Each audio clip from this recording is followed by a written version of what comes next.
예, 크리스마스의 기적, 대한민국 현 상황, 정치권에는 일어날까 제가 오프닝부터 말씀드렸는데요. 여러 가지 이야기들이 모여지면 가능할 수도 있습니다. 캐롤송 하나가 전쟁을 멈췄던 것처럼 말이죠. 오늘도 다양한 목소리 들어볼 텐데 지금 이준석 개혁신당 의원 스튜디오에 나와 있습니다. 어서 오십시오. 네, 안녕하세요. 네. 자, 먼저 저희가 여러 상황을 얘기하기 전에 저희가 계엄과 탄핵소추안 의결 이후에는 이준석 의원님 처음 YTN 라디오에 네. 오신 것 같습니다. 국민의힘 상황이 좀 보면 한동훈 대표가 사퇴를 결국 했잖아요. 이런 과정들 보면서 국민의힘 당대표도 역임하셨잖아요. 그 상황을 보는 마음이 좀 다른 분과는 달랐을 것 같아요. 제가 한동훈 대표가 사퇴할 때 제가 글을 하나 남겼었는데요. 네네. 저랑 문제 인식은 비슷했는데 해법은 좀 다르게 가졌던 것 같다. 네. 그런데 어쨌든 결과는 지금 좋지 않고, 네. 그래가지고 기시감이 좀 든다 이렇게 얘기를 했는데요. 한동훈 대표 입장에서는 법무부 장관 퇴임하고 지난 1년 가까운 시간 동안에 많이 달려왔습니다. 네. 달린 것에 비해서 총선도 이제 참패를 하고, 그 다음에 또 대통령과의 갈등, 그 다음에 탄핵을 맞은 당대표의 책임, 이런 것들이 컸기 때문에 네. 사실 1년 동안 성과 없이 달린 기간이었거든요. 예. 그래서 한 대표 입장에서도 좀 재정비의 시간이 필요할 거다 이런 생각을 합니다. 예. 한동훈 대표와 김상욱 의원 울산 지역구를 두신 분이죠. 계엄 해제와 탄핵소추안 의결까지 두 분의 모습이 사실 많이 잡혔다가 지금 좀 떨어졌는데 아스팔트 우파 극우와 거리를 두라. 윤석열이 보수의 배신자다. 이런 얘기들을 연일 쏟아내고 있는 상황인데 국민의힘 내부는 또 이것과는 좀 다른 분위기로 흘러가고 있고요. 저는 그 얘기 3년 동안 해왔거든요. 그러니까 저는 3년 동안 해왔는데 그 얘기하면 이제 보수에 있는 분들이 이준석이가 왜 저런 얘기를 하느냐 저를 오히려 타박했다가 네. 요즘은 저에게 연락이 많이 옵니다. 네, 그 보수의 약간 원로분들도 그렇고, 네. 평론가들도 그렇고, 저한테 미안하다는 말씀하시는 분들이 많으세요. 네네. 제가 윤석열 대통령의 그런 위험성에 대해서 경고할 때 좀 간과했던 부분, 너무 간과하고 덩어리로 이제 밀어붙이다가 이렇게 된 것이 아니냐는 자책도 좀 하시더라고요. 네. 전 전반적으로 그런 분위기가 보수에 확산되는 것이 나쁘진 않다, 이런 생각입니다. 네, 이번 기회에 좀 새로운 자성이나 또 새로운 모색도 할 수 있다 이런 식으로 저희가 해석을 해보겠습니다. 그래서 그런지 지금 국민의힘 내부는 이 비상대책위원장을 못 찾고 있어요. 계속 내일이다, 오늘이다 했는데 지금 또 내일이라고 일단 발표는 나왔거든요. 상식선에서 무엇을 해야 되는지는 명확한데요. 네. 다들 죽는 애 살인의 문제로 받아들인 것 같습니다. 지금 이 윤핵관이라 불리는 분들 같은 경우에는 네. 윤석열 대통령의 이번 계엄을 얘기하는 게 아니라 네. 모든 실정에 사실상 공범 또는 조력자라고 지칭해도 괜찮은 상황이거든요. 공범이다.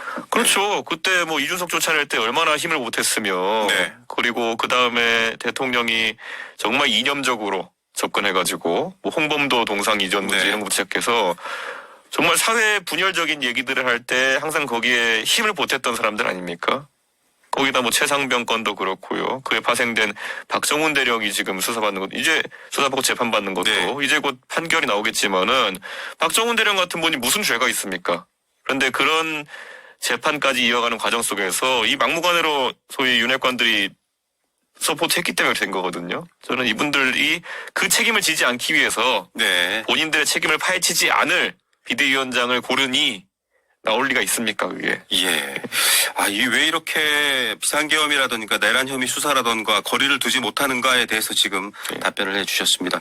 이런 상황들이기 때문에 일단은 수사 결과를 봐야 되고요. 내란 혐의도 또 탄핵소추안도 헌법재판소의 심판 결과를 봐야 합니다만 조기 대선 얘기는 공공연히들 이미 하고 계시고 아직은 일극 체제예요. 이재명 대표가 독주를 하고 있는 체제고 이준석 의원까지도 이름을 올리고 있습니다만 나머지 분들은 한 자릿수인 상황입니다. 어떻게 보십니까? 저는 지금 어차피 탄핵 대선이라는 것은 저희가 한번 경험해봤지만은 탄핵을 당한 정당은 매우 불리하게 시작합니다. 나중에 홍준표 후보가 자유한국당 후보로서 20%대 지지율을 득하면서 2등 자리까지 회복하긴 했지만은 네. 초기 선거전을 그 당시에 보면요, 13%, 12% 이렇게 나오는 경우도 허다했습니다. 네. 여론조사가. 그러다 보니까 그 당시 자유한국당에서는 당비도 지출하기 꺼려하고, 그래서 굉장히 열세인 상황에서 선거 치렀던 그런 네. 경험이 있거든요. 그러니까 저는 이번 탄핵 대선도 결국 탄핵에 책임이 있는 정당에서는 상당히 위축된 상황에서 선거를 치를 수밖에 없다. 네. 게다가 그 파일이 아직까지 후보가 확정되지 않았기 때문에 뭐 홍준표 시장, 오세훈 시장 그리고 뭐 나머지 뭐 한동훈 대표 이런 분들이 네. 갈라서 지지율을 확보하고 있는 상태이기 때문에 덩어리 진 사람이 안 보이는 거다. 네. 이렇게 볼 수 있을 것 같습니다. 예, 뭐 이렇게 된 상황인데요. 지금 제가 언급드린 지지율 조사는요, 17일부터 19일까지 한국갤럽의 전화면접 조사에 따른 거고요. 민주당 이재명 대표 지지율은 37%, 조국혁신당 조국 대표 3%, 이준석 개혁신당 의원 2% 이렇게 되어 있는 조사고요. 만 18세 이상 1000명을 대상으로 한 전화면접 조사입니다. 자세한 내용은 중앙선거 여론조사 심의위원회 홈페이지를 참조하시면 되겠습니다. 지금 이런 상황에서 보면 뭐 이재명 대표의 독주가 명확해 보입니다. 아직까지는. 의원님께서 하신 발언이 또 뉴스에 확 돌았는데 네. 쓰레기차가 가고 분뇨차가 오는 상황. 네. 이렇게 얘기하면 또 이 양쪽 진영 다 좀 시끄러워질 것 같습니다. 누가 쓰레기차고 누가 분뇨차입니까? 제가 뭐 쓰레기차는 당연히 지금 우리가 겪고 있는 현 상황 이게 상투적인 표현이잖아요. 원래 쓰레기차고 먼차 온다 이렇게 하는 네네. 게. 근데 이거 뭐 제가 만든 표현도 아니고 네네. 관용적인 어구를 얘기했는데 제가 뭐 지금 윤석열 정부의 상황을 쓰레기차로 표현했고요. 네. 그다음에 오는 것이 분뇨차가 아니었으면 좋겠다. 네. 그러니까 더 나은 사람이 돼야 되지 안 좋은 사람은 안 된다. 제가 이렇게 딱 얘기했는데 제가 누굴 특정한 건 아닙니다. 사실. 아, 누구라고 말은 안 했습니까? 예, 네. 적어도 헌법을 수호하고 이런 네. 의지가 있는 사람이 와야 되고 그런데 여기에 대해서 뭐 최근에 네. 이재명 대표가 뭐 법원의 서류를 수령하는 것을 거부한다든지 네. 이런 것들 자체도 지연시켜가지고 방탄을 하려는 것이 아니냐. 네. 이런 반헌법적인 그 대통령의 계엄 뒤에 오는 지도자는 적어도 헌법을 준수하고 수호할 의지가 있는 사람이 되지 않겠느냐. 네. 이 정도의 개괄적인 얘기를 했는데 무슨 이유인지 모르겠지만은 가장 화가 많이 나신 분들 또는 가장 긁힌 분들은 이재명 대표 지지자인 것 같다. 네. 그래서 저는 꼭 이재명 대표를 특정했다기보다는 네. 그런 재판 지연이라든지 아니면 헌법 수호 의지가 좀 떨어지는 분들을 포괄적으로 비판했는데 어쨌든 제일 화가 나신 분들은 이재명 대표 지지자인 것 같다. 예. 내가 처음 이 관용적 어구, 쓰레기차 가고 분뇨차 오는 상황을 표현할 때 분뇨차는 절대로 특정인을 언급한 게 아니다. 근데 많은 분들이 연상이 되나 봐요. 예. 그러니까. 자, 말씀하신 건지 안 한 건지 청취자분들 조금 애매한 상황이 될 네. 것 같습니다. 과거에도 좀 팽팽한 대체 상황이라던가 선택을 국민들이 못하는 상황에서 자주 등장했던 정치 현상이 이른바 제3지대론 같은 거예요. 네. 뭐 안철수 효과 이런 말도 기억하실 거고요. 네. 뭐 그 시절에 또 굉장히 네. 성장한 정치인이시기도 하고요. 어떻습니까? 이런 상황에서 제3지대론, 안철수 효과처럼 뭐 이준석 효과 있습니까? 아무래도 대선 출마를 지금 공식화하셨잖아요. 저는 지난 사실 우리가 몇 년간의 선거를 보자면요.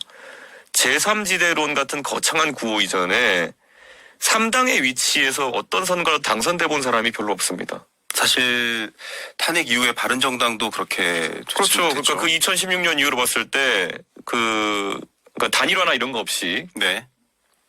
그래서 3자 구도에서 3구도에 해당하는 사람이 당선돼 본 사람이 동탄의 이준석밖에 없습니다. 아무리 국회의원 선거를 네. 하더라도 그러니까 네. 이런 특이한 상황 속에서 저는 제가 동탄의 선거에서의 제가 승리할 때 우리 동탄 유권자들이 저를 믿어주실 때 네. 결국 새로움 그리고 무엇보다도 결정적일 때 그 양자 구도에 편입되지 않으려고 하는 그 아주 용기 있는 모습 네. 이런 것에 대해서 지지를 보내주셨다 이렇게 판단하거든요. 예. 저는 이번에 만약 조기 대선이 치러진다 하더라도요. 저는 그런 비슷한 관점에서 접근하면 답이 나오지 않을까 생각합니다. 그러면 뭐 어느 진영에도 속하지 않은 여러 가지의 좀 용기 있는 선택이라고 했지만 많은 분들이 지도자를 놓고 볼 때는 어떤 경험이라던가 뭐 무게감 이런 것들도 많이 또 확장성 이런 것들도 얘기하시잖아요. 그렇죠. 근데 뭐 그것도 마찬가지인 게요. 예를 들어 보수 진영에 속했다고 생각하시는 분들이라면은 마찬가지로 박근혜 대통령 이후에 네.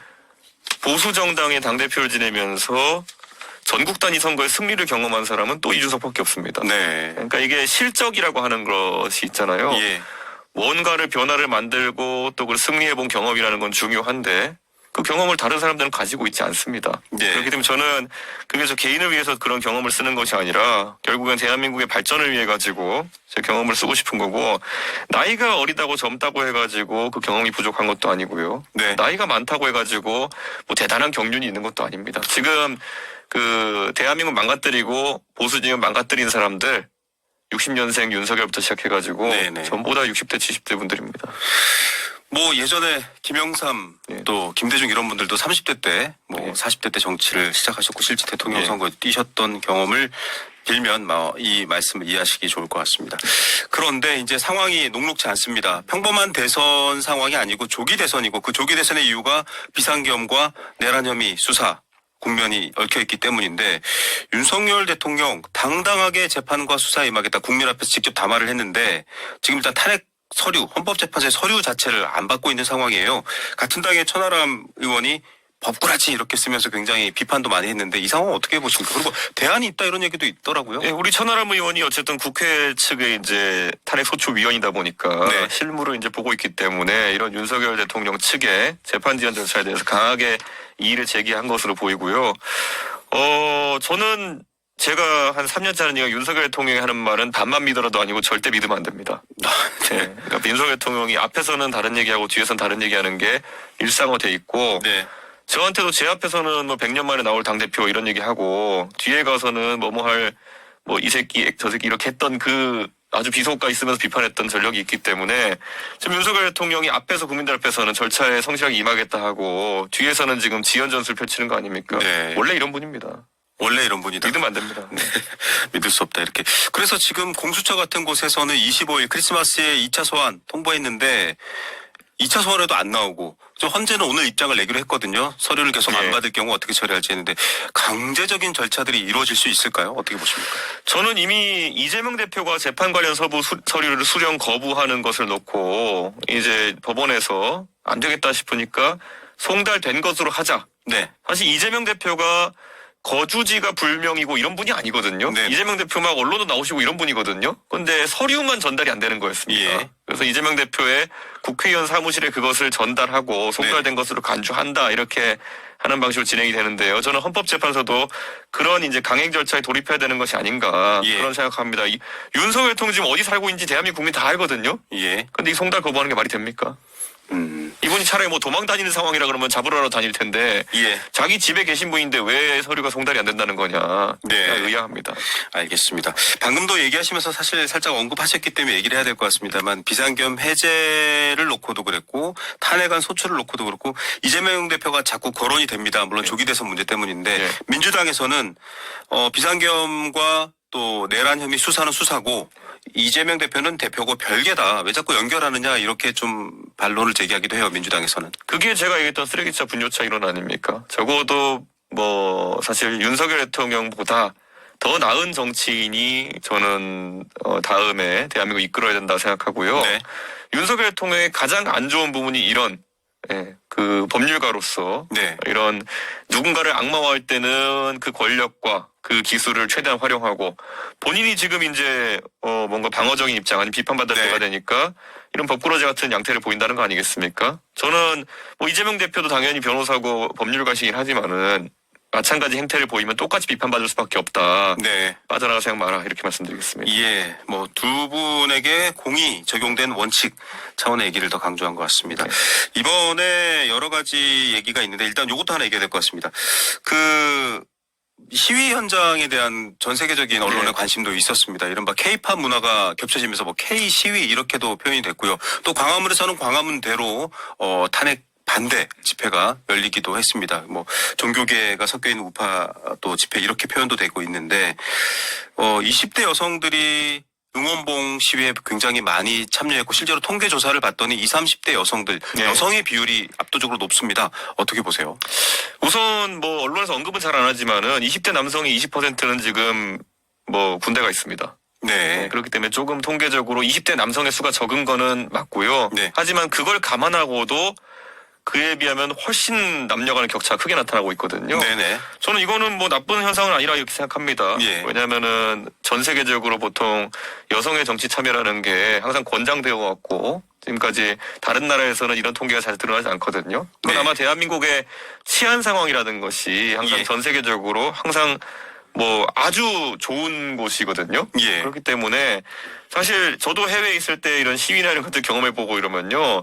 그런 치안 상황에 대한 불안 이런 것 때문에 여성분들이 시위 참여나 아니면 적극적인 정치 활동하는데 어려움이 있는 경우가 네. 있어요. 근데 대한민국은 그렇지 않다. 네. 저는 이거는 전 세계적으로 자랑할 수 있을 만한 좋은 어떤 수치다 이렇게 봅니다. 예. 어떤 뭐 여기에 대한 정치 구도, 왜냐면은 또 대선 출마도 공식화하셨기 때문에 유권자들의 심리를 읽어야 되는데 적극적으로 목소리를 내고 광장에 나온 그 인물들이잖아요. 물론 앞서 군대가 있어서 못 나오신 분들도 있다 또 설명해 주셨지만은 그 부분에 대한 어떤 정치적 해석은 저는 정치적으로 윤석열 정부에 있어서 원래 지지층 구성을 보면요.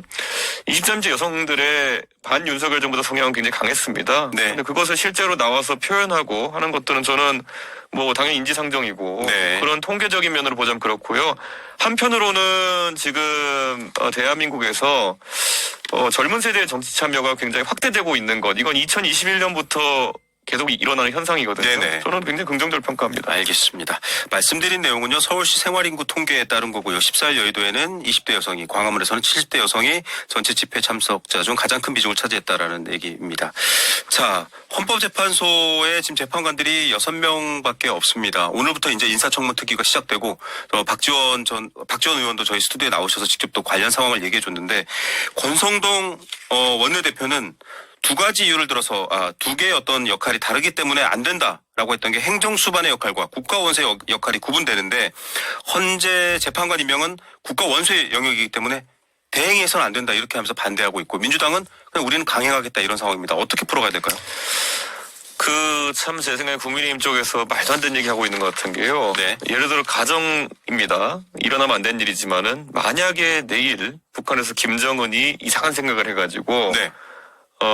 대한민국을 침범한다. 네. 남침을 한다. 그러면 우리는 한덕수 권한대행 중심으로 해가지고 전쟁을 치러내야 되는 겁니다. 네. 그것은 국가 원수로서의 군 통수권자로서의 역할을 하는 겁니다. 내일 전쟁이 나면 윤석열 대통령 직무정지되는 윤석열 대통령은 전쟁을 지휘할 수 없다. 그러면 안 되죠, 그거는. 네. 예, 그러니까 저는 지금 이런 권한대행이라고 하는 것은 네. 대통령의 모든 권한을 사실상 위임받는다고 저희 봐야 되는 것이고요. 네. 만약에 국민의힘식의 논리라 그러면 헌법재판소를 임명하는 것은 뭐 한덕수 등이 할 수 없다 그러면은 전쟁은 지휘할 수 있습니까? 그러면 대한민국은 남침이 일어나면은 손들고 그러면 북한군을 맞이해야 됩니까? 저는 이런 것에 대해 가지고 아니면 윤석열 대통령이 지휘해야 됩니까? 저는 냉정한 판단했으면 좋겠어요. 지금 네. 하루하루를 무슨 하루살이식 행보를 하겠다는 것도 아니고 결국에는 큰 틀의 논리가 맞는 대응을 해야 되는데 너무 아쉽습니다. 한덕수 예. 대행은 당연히 임명할 권리가 있고 권한이 있고 그것을 행사해가지고 이런 탄핵이라든지 이런 절차가 빨리 마무리돼가지고 국민들이 혼란 속에서 이런 경제 상황이나 이런 불안들을 빨리 좀 그만 겪게 하는 것이 네. 이게 정치하는 집단으로서의 도리일 것이라고 생각합니다. 네, 경제면 뉴스에 저도 오프닝 말씀드렸습니다만 자영업자들의 비명이 들려온다라고 하는데 상황을 빨리 정리하는 것도 하나의 방법일 것 같습니다. 그런 얘기를 해주셨고요. 그렇다면은 이제 국민의힘에서 좀 입장 변화가 필요할 텐데 국민의힘에서는 앞서도 비대위원장 얘기를 해줬습니다만 좀 합리적인 분, 뭐 합리적이라고 하면 양쪽의 의견을 다 들을 수 있는 분 이런 표현인 것 같은데 유승민 구원투수론이 나왔습니다. 또 누구보다 잘 아실 것 네. 같아요. 그분의 장점이라든지 이 상황을 헤쳐나갈 거. 일단 된다라는 가정을 한다면 이분이 되면 어떤 변화가 있을까요? 유승민 의원의 장점은 결국에는 지금까지 메시지나 이런 면에 있어가지고 항상 개혁적인 성향을 유지해왔다. 네. 이런 것이고요. 두 번째는 유승민 의원이 원래 당 생활도 오래 하고 했지만은 사실상 2020년에 국회의원이 이제 임기가 끝난 다음부터는 유승민 의원이 국민의힘이란 당을 모릅니다. 예. 예, 사실 잠깐 이제 대선 경선과 경기도지사 경선 정도 뛰어본 것 외에는 당내 인사들과의 교류가 거의 없었거든요. 예. 그래서 이제 예상되는 것으로는 당내 장악이 잘 안 될 것이다. 유승민 의원이 17대부터 20대까지 국회의원을 했거든요. 예. 그럼 21대, 22대 국회의원은 거의 모릅니다. 다 바뀌었군요. 그 사이에. 네. 근데 그 사이에 어떻게 이 분위기가 바뀌었는지 물론 적응해 나갈 수 있지만은 네. 단기 대선을 치른 상황 속에서의 관리자로서의 비대위원장이든 아니면 네. 본인이 후보로 뛰든 간에 그 괴리는 상당할 것이다. 네. 이렇게 생각합니다. 지금 보면 윤핵관과 아니면은 그 주변에 호소인 무리로 시작된 그 정국이라는 것이 굉장히 난이도가 높습니다. 네. 그냥 옳은 소리 바른 소리 한다고 해가지고 돌파할 수 있는 그런 정국이 아니거든요. 네. 상당한 고도의 정치력을 발휘해야 되는데 그 부분은 미지수입니다. 정치력이 가능할까라는 의문도 있었습니다. 네.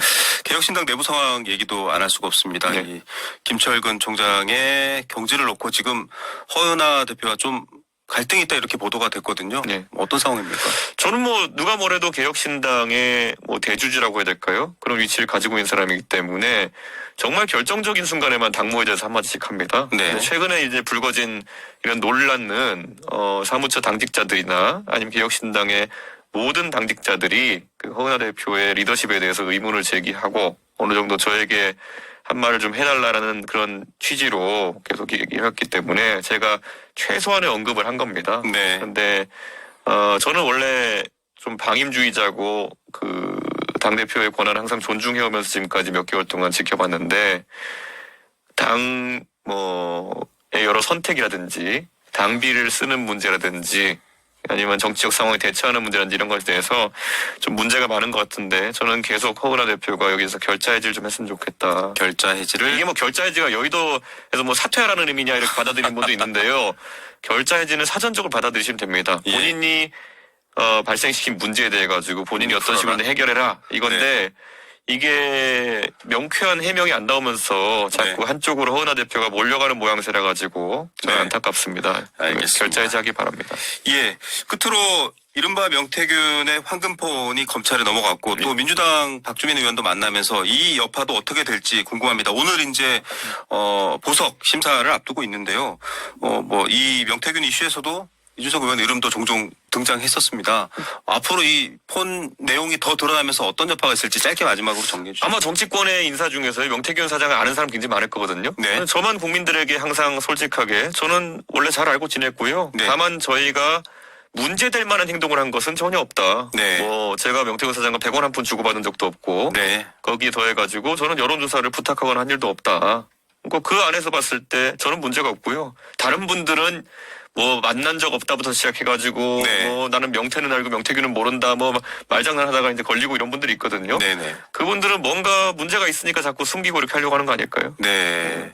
문제를 숨기는 분들의 얘기를 네. 했습니다. 자, 오늘 얘기 여기까지 듣고요. 또 많은 분들이 또 다시 한번 얘기를 들어달라 부탁도 있어 저희가 기회 되면 한 번 더 모시겠습니다. 예, 감사합니다. 오늘 말씀 감사합니다. 예. 개혁신당 이준석 의원이었습니다.